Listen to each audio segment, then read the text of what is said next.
সবাই কেমন আছেন ভাই সাহেব? আজকাল একটা জিনিস খুবই কনফিউজ, সেটা হলো কি না, সেটা হলো পীর চেনা। আগে আমরা পীর চিনতাম তাকওয়া দিয়ে, আর এখন আমরা পীর চিনি ডিপি, ফলোয়ার আর ফেসবুকের ভিউ দেখে। আগে মানুষ বলতো ওনার আমলটা খুব ভালো, আর এখন মানুষ বলে যে এই পীর সাহেবের পেজটা খুব ভালো। আজকের যুগে কিছু পীর আছেন, তারা বলে যে নামাজ পড়লে ভালো, না পড়লে সমস্যা নেই, কিন্তু নাজরানাটা যদি না দেয় সে তো বাবু ভারী সমস্যা। আমি একদিন শুনলাম একজন ভক্ত আমাকে এসে বলছে জি আমার ইমাম সাহেবকে আমি শুধালাম, পীর সাহেবকে শুধালাম যে আমার ইমানটা বড় দুর্বল। তো আমার পীর সাহেব তখন আমাকে বললেন যে আপনার নেটওয়ার্কটা দুর্বল না তো। বলছে পীর মানে কি? পীর মানে হলো পথ দেখানো মানুষ, না যে বলবে এই পথে আসো আর আগে বন্ধ করো। তাই আজ এই মোকালামায় আমরা কাউকে অপমান করব না, কিন্তু একটা কথা পরিষ্কার বলব, পীর হবেন কোরআন সুন্নাহর দাস, টাকার দাস না। তো চলুন আজ দেখি পীর না প্যাকেজ। চলুন আজ দেখি পীর না প্যাকেজ, আসল আর নকলের পার্থক্য কোথায়। আজকের মোকালামা পীর না প্যাকেজ, আসল আর নকলের পার্থক্য কোথায়।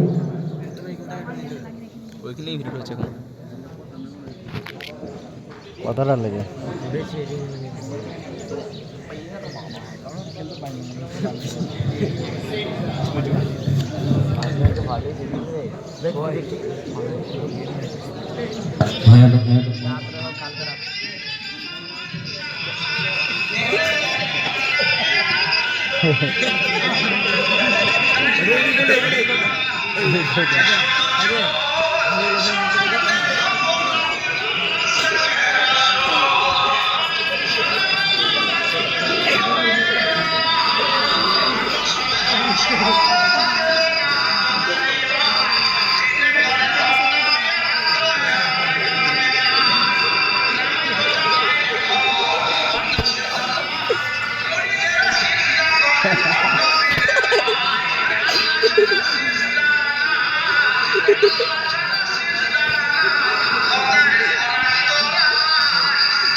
আনন্দ সংবাদ, আনন্দ সংবাদ আর সুবিধাবাদী সংবাদ। আপনাদের সুবিধার জন্য আলহামদুলিল্লাহ আমার দরবার এখন 24 ঘন্টা খোলা। শুধু দরবার না, অনলাইন দরবারও খোলা আছে।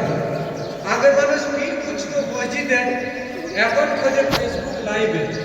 যে যত বেশি শেয়ার করবে সে তত বেশি নেকি পাবে, আর যে আরো বেশি ফলোয়ার করবে তার আরো বেশি বেশি নেকি হবে।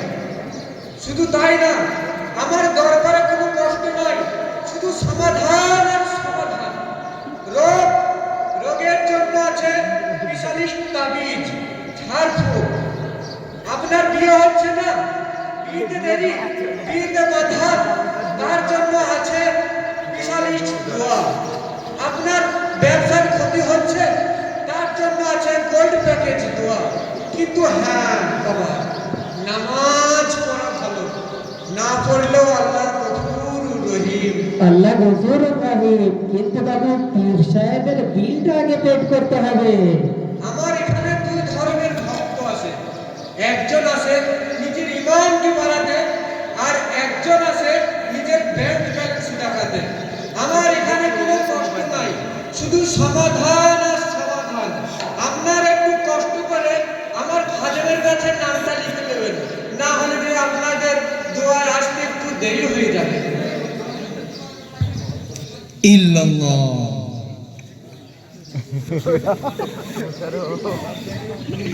লা ইলাহা ইল্লাল্লাহ ইল্লাল্লাহ ইল্লাল্লাহ। খুব গরিব মানুষ, নামাজ সময় মতো পড়তে পারি না, তাই হুজুর আপনার কাছে একটু দোয়া নিতে হবে হুজুর। ওয়ালাইকুম আসসালাম। বলো কি চাও বাবা?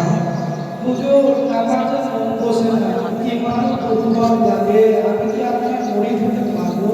সমস্যা নাই, নিয়ত ঠিকভাবে নিতে হবে বাবা। শুধু নিয়তটা থাকলেই হবে, ও আমল না করলে যাকে। হুজুর নামাজ না পড়লেও হবে? আরে বাবা, তুমি তো জানো আল্লাহ পরম দয়ালু, ক্ষমাশীল, আল্লাহ সব মাফ করে দেবে। তাহলে হুজুর আমি কাল থেকে আপনার দরবারে আসবো। আসবে, কিন্তু খালি হাতে না, নজরানাটাও নিয়ে আসবে, কারণ নজরানা দিলে যে বাবু মনটাও পরিষ্কার হয়। হুজুর নজরানা না দিলে দোয়া হবে না? হবে, কিন্তু যে অন্তর থেকে হবে না রে বাবা। ইল্লাল্লাহ। ইসলাম সহজ, কিন্তু বাবু এতটা তো সহজ নয় যে নামাজ না পড়েই জান্নাতের সার্টিফিকেট পাওয়া যাবে। পীর সাহেবের দরবারে যাওয়া ভালো, কিন্তু বাবু নামাজের বিকল্প যে কেউ নাই। বুঝতে পারলাম, এসব দরবার নয় মেরে খাবার কারবার, আগে আমাকে আল্লাহর পথে ফিরতে হবে। ইল্লাল্লাহ ইল্লাল্লাহ ইল্লাল্লাহ ইল্লাল্লাহ। লা